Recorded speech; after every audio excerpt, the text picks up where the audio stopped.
Welcome to the Jay Sizzle Football Podcast. Today, I'll be doing my individual episode on an individual team. I'll be talking about the Washington football teams today, going over their roster, their schedule, and just different things like that and what I really expect from this team this season.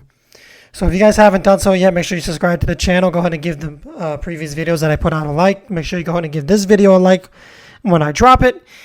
And also go ahead and check the Instagram page, right? I've been putting polls up and putting many different things up. So go ahead and check that out for me. I would really appreciate it. So without further ado, let me get started with the Washington football team. So coming into this season, the Washington football team has higher expectations than they've had, really, if you think about it, in a long time. They finally have, a very solid team to build around. And last year, after their first round loss to Tampa, my fault. Their first round loss to Tampa, they're ready to get things going. Now, they did finish 7-9 last year. They had a losing record, but they were able to win the division, and they played pretty well against Tampa in the first round. So there were definitely some positives to look forward to. After even a loss to Tampa the first time, there were definitely some positives to look forward to, and now it starts this year, right? The future for the Washington football team starts this year. They have a new quarterback in Ryan Fitzpatrick. They have one of the top defenses in the league, led by Chase Young. And they have a solid offense in terms of their weapons other than the quarterback, led by Terry McLaurin. So let's think about it from this standpoint, right? If you look at a Washington team who went 7-9 last year, but they added a better quarterback, a lot of their young guys are going to get better coming into this year, right, on both ends of the field. I have huge promise with what Antonio Gibson can do on the football field this year, the running back spot. This is going to be a team that will finish much better than 9-7, and they'll definitely have a chance to compete for a playoff spot, but I'll get into the schedule later. Let me start at the quarterback spot with Ryan Fitzpatrick.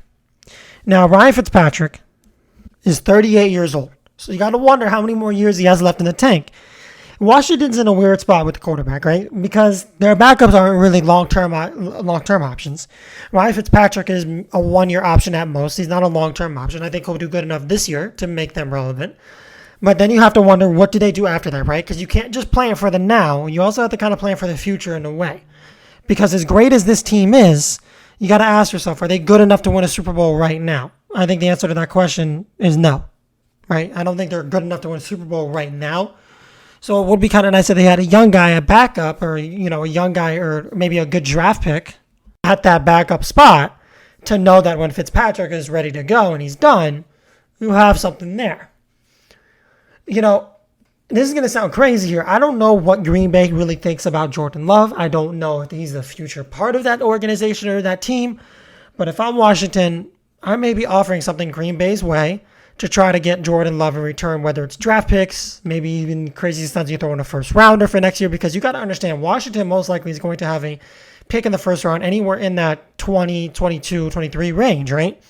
That's not going to be able to get you a franchise-like quarterback, going in, for next season's draft. In any draft, even in, quarterback-heavy drafts, the 22nd pick in the draft is not going to get you a quarterback. If you're really outside of the top 14, 15, you're not getting anything in terms of a franchise quarterback. So maybe Washington tries to make a move for Jordan Love. Maybe Washington tries to make a move, as crazy as this sounds, just hear me out, for Drew Lock. Maybe Washington feels like they can bring Drew Lock into their team and their organization, and they can turn his game around, right? Some quarterbacks don't play well in some systems, and they play better in other systems. So with Ryan Fitzpatrick coming in, you bring in a savvy veteran who's done it for a long time. He's proven that he can put up the numbers. Now it's just, can he win the games, right? That's the biggest thing. And he's got decent help around him on the offensive side of the ball. He's got a solid offensive line, led by Brandon Scherff and Eric Flowers. So you have two solid offensive line pieces there with this football team. One at the left, Flowers at the left guard spot, and Brandon's at the right guard spot. And their left tackle and the right tackle spot could use a little bit of work, but they're not that bad, right? They have potential. So overall, as an offensive line, they're probably a 7.5 out of 10, which is good enough. The running game includes Antonio Gibson, who I'm going to talk about a little bit here. Antonio Gibson, I expect a lot from him this season. He's a young running back who really is, in my opinion, a 3-down running back, if you ask me. He's a running back who I think a lot of people are sleeping on this season. I know a lot of people have been sleeping on him in fantasy, but in reality, on the actual roster, the Redskins, people are sleeping on him too. He's got end-to-end speed. Last year he ran for 795 yards on 170 carries, average 4.7 a carry. The craziest thing about his stat line, he had 11 touchdowns. So he's an end zone type of guy. He's his best. He's at his best when he's in the red zone. But I know Washington's hoping that he can extend his game a little bit and just be an all-around really good runner, even if he's at the 25-yard line of Washington, right? If he's at their own 25, he can be a good runner and get those big 15, 20-yard runs. They're hoping he could be that kind of guy, and I think he can. He's got a good body for the running back spot. He's very skilled, very talented, so I think he could be that guy. At the receiver spot, you have Terry McLaurin, right? Scary Terry is a guy who's one of the top 10 receivers of football. I think he's one of the top 10 receivers of football.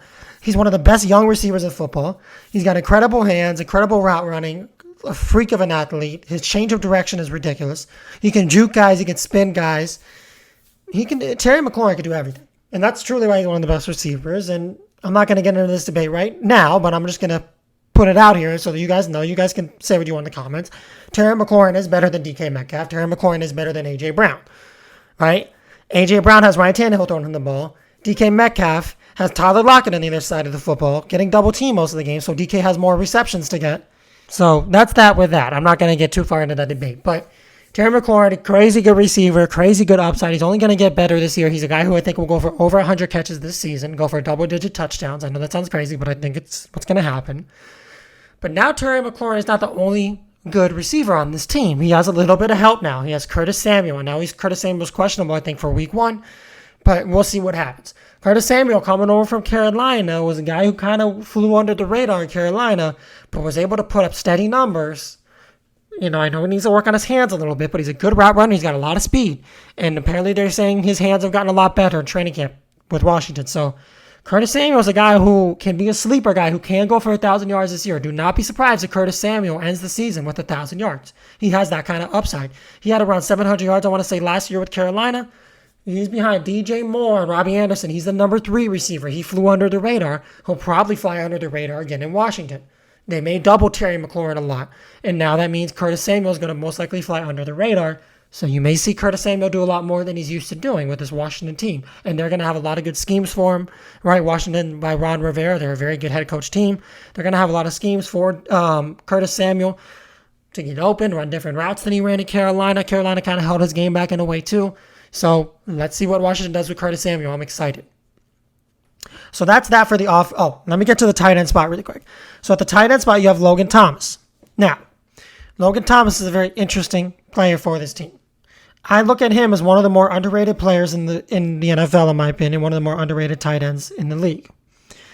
He's 30 years old, so he's not that young, but last season he had 6 touchdowns for 670 yards and 72 catches. He's a guy, I think, who has at least 3 or 4 more solid years in him, and Washington should look to keep him around for 3 or 4 more years because he's a good tight end. He's got a lot of speed. He's got good hands. I don't think he's a great blocker, but he's got good speed and good hands. You can always get a backup tight end who can block really well. That's not a problem. It's hard to find tight ends who have the speed of a Logan Thomas. So Logan Thomas, I expect him to really kind of have the same type of year.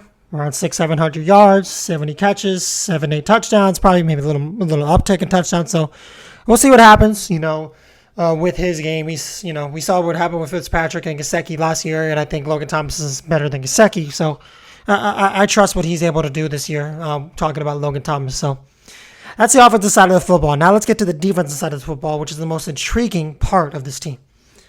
On the defensive side, you're led by Chase Young, the reigning defensive rookie of the year. He's going to come in, expect him to have double-digit sacks this season. Expect Chase Young to be in the running for Defensive Player of the Year. He's a freak of nature. He's incredible. You also, on that defensive line, right, this is one of the best, really, when you think about it, including, their linebackers and what they bring on their D-line. It's one of the best front sevens in all of football. You also have Jonathan Allen, who's an incredibly great player. You have Montez Sweat, who is one of my favorite players in the league, very underrated at that defensive end spot, can get to the quarterback really fast, very strong, a high IQ at getting to the quarterback. And then at the linebacker spot, you have John Bostic, incredible, right? Good linebacker in my opinion. And then you have Davis, too, at the middle linebacker spot. So you got to look at this team and you really got to say, okay, this is probably one of the stronger front sevens in all of, or one of the stronger, front sevens in all of football. The front four, the 2 D ends and the 2 D tackles, talking about Young, Payne, Allen, and Sweat. I mean, that's just nobody's beating that right there. That's the best Those are the best D end and D tackle combinations in all of football by far. No team can even come close to that. Maybe the Rams are pretty close. Maybe Denver's pretty close, but no team is coming relatively close enough to that, front four to really make any damage. Like this Washington team could do. Washington will lead the league in sacks. They led the league in sacks last year. They'll lead the league in sacks again this year, and they'll be led by Chase Young once again. So that's a tough team to game plan for every single night, because you got to really pay attention to that front. You got to really pay attention to that front because every time you're a quarterback in the pocket or scrambling, somebody's going to be on you every single time or right near you trying to make a play. And those guys that they have at that front seven, they're not just a couple of, big guys. They are big guys, but that's not all they are. They're big guys, but they have the speed of smaller guys. So that's what makes them so scary, right? It's such a mismatch for other teams that go against those two guys. So that's with the linebackers in the line. Now when you talk about the secondary, right? Secondary for this team is solid in my opinion too. You have Kendall Fuller, who I want to talk about him for a minute. He's the brother of Kyle Fuller, if you guys didn't know. Kyle Fuller is on the Broncos. So Kendall Fuller is one of the better, corners in all of football in my opinion. I know he needs to work on his man-to-man coverage a little bit. He'll work on that. That's not a problem. He's relatively young. But in terms of man-to-man coverage, he's one of the best in the league. Kendall Fuller he's got incredible ball skills, right? Every time he gets his hand on the ball, he deflects it, he picks it off, right? He's going to make a play. He's a solid tackler, and he's got a good attitude to the game. You can tell he's almost like a leader for that defense. So Kendall Fuller is a guy who is still relatively young. He's going to continue to get better year in and year out, and he's one of the better corners in the league, and he's definitely the better of the two Fuller brothers. But Kyle Fuller, no disrespect, Kyle Fuller is still a very good player in this league. So definitely a good brother tandem there. At the other corner spot, you have William Jackson. And William Jackson is, in my opinion, has always been one of the more underrated corners in the league. He comes in from Cincinnati. He had a solid year last year in Cincinnati. So look for him to do big things for this Washington team this year. Washington kind of struggled with having a number 2 corner last year alongside Fuller. They didn't have a number 2 corner to stop the other receiver on the other side, right?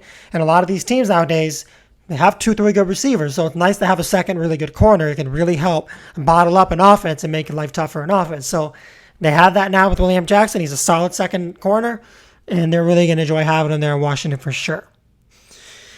Now let's get to the safety spots, right? At the strong safety spot, you have Landon Collins. Now, Landon Collins is kind of in a make it or break it year, in my opinion. He's a solid safety. He's a huge hitting safety, but he's not very good in coverage. And his ball skills are about average. But he's an incredibly hard-hitting safety. Every time he lays a hit on you, you're either going to fumble or you're going to be taken out of the game, right? That's the kind of player he is. And you need a safety like that. But you also need a safety like that who can be a little better in coverage than he is.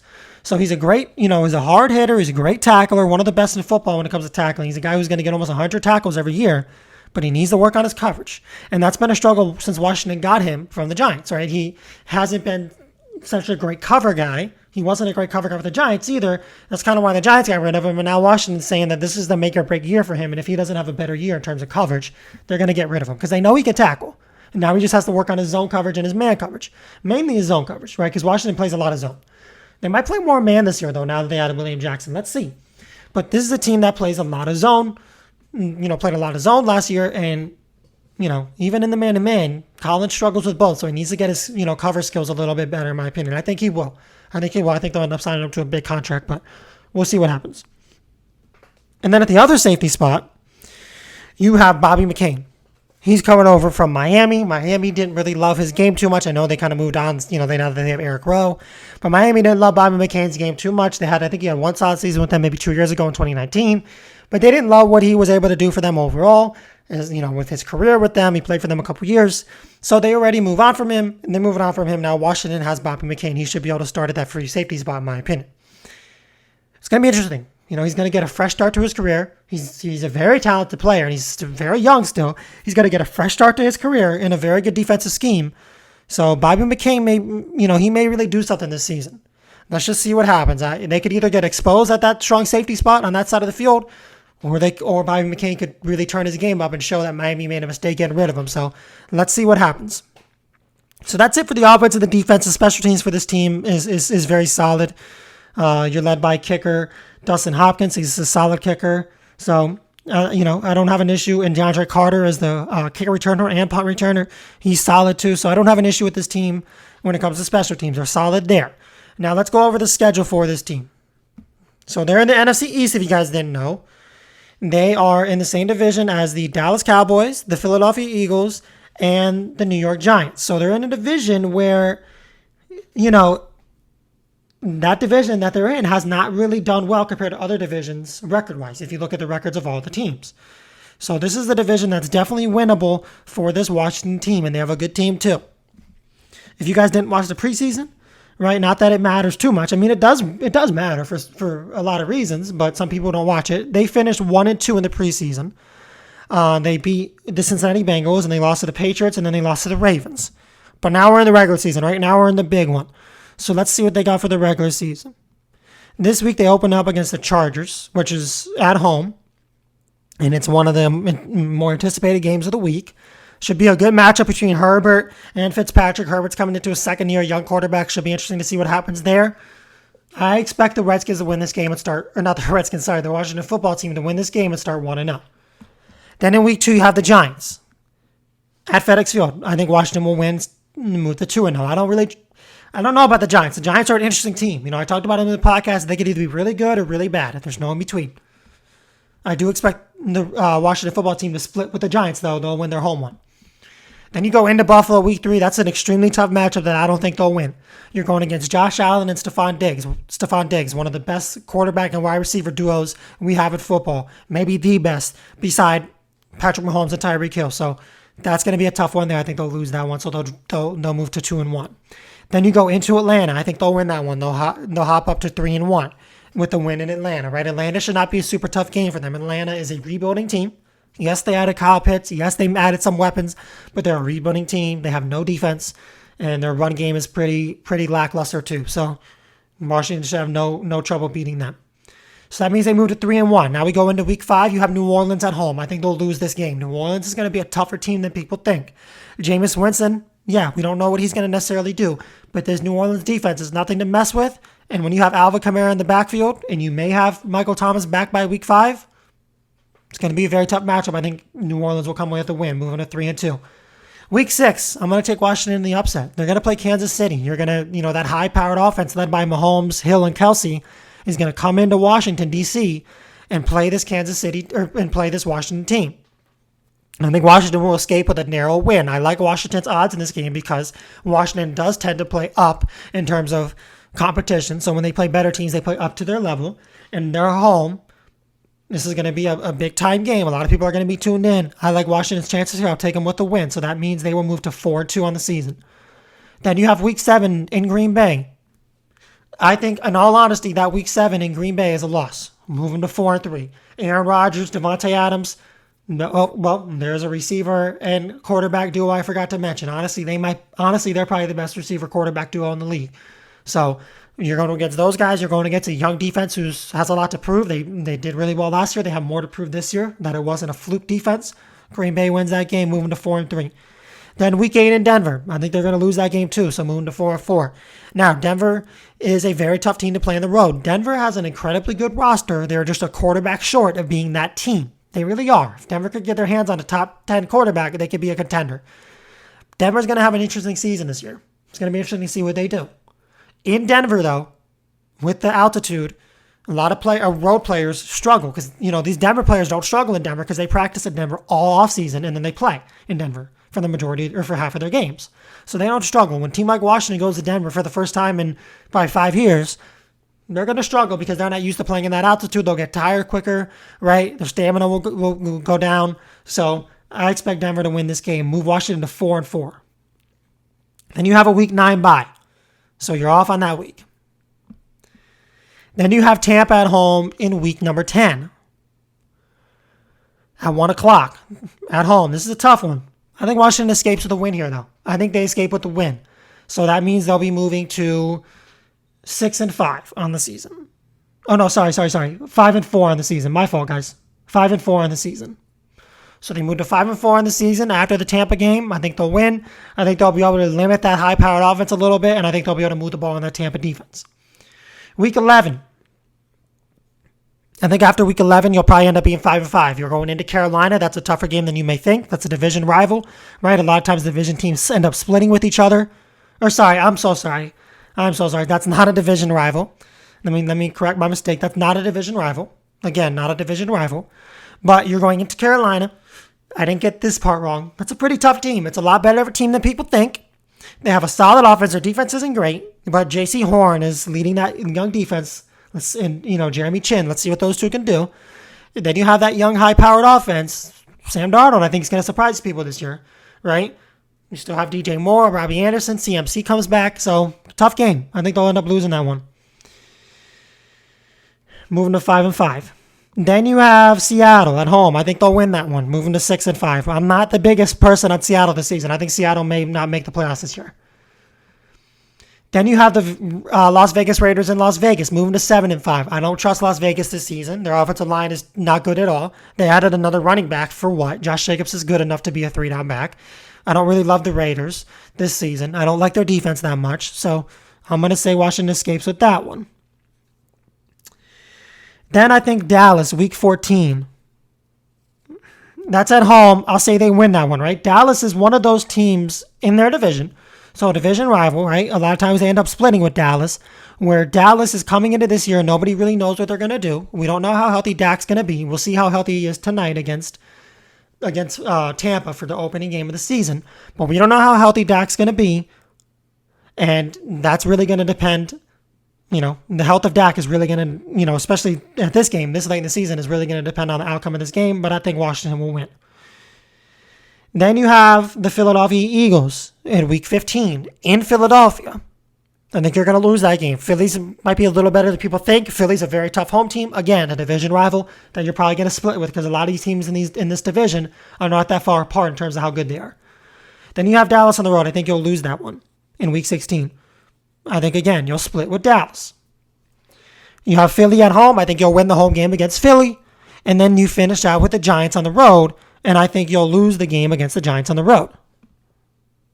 So, like I said, those division games are really tough. This is a division that's very tight in terms of skill level, right? The Washington may have the most potential, probably Washington or Dallas, maybe even Philly. It's so hard to tell. But this is a division that's closer than other divisions in terms of the skill level of the teams. So, a lot of those division games are going to be splits. It's not going to be like, when the Bills play the Jets where they're going to win both no matter what. It's not going to be the case. And I think looking at this team, overall, I just went over the schedule. I think they'll, finish 9-8. Yesterday, I did say 10-7. I looked at it, but then I kind of looked at it again and I glanced at it, and I really thought about it more. I think 9-8. I think they'll win the division at 9-8, which is crazy. I think the only reason they'll win the division is because I don't really know what Dak Prescott's going to be like.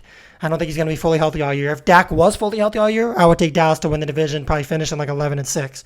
But I don't know what we're going to get out of Dak Prescott this season, right?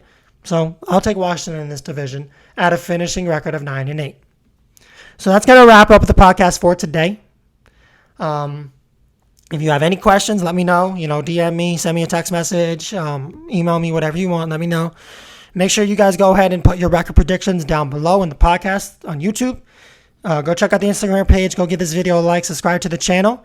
And tonight, by the way, tonight's a big night for sports. We have the opening game for the NFL. The Tampa Bay Buccaneers are hosting, the defending Super Bowl champion Tampa Bay Buccaneers are hosting the Dallas Cowboys in Tampa in a big-time game tonight. So make sure you check that out. It's the opening game of the season.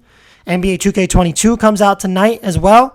So that's a big thing in the sports world. And we are entering week 1 of the NFL season starting on Sunday, right? We'll start really starting tonight, but on Sunday you'll have all the games starting, more games starting. So it's going to be a fun week for sports. It's going to be a fun week for football. I can't wait. You also got college football this week too. So make sure you guys go in and check out all those things. And I really can't wait. It's going to be exciting.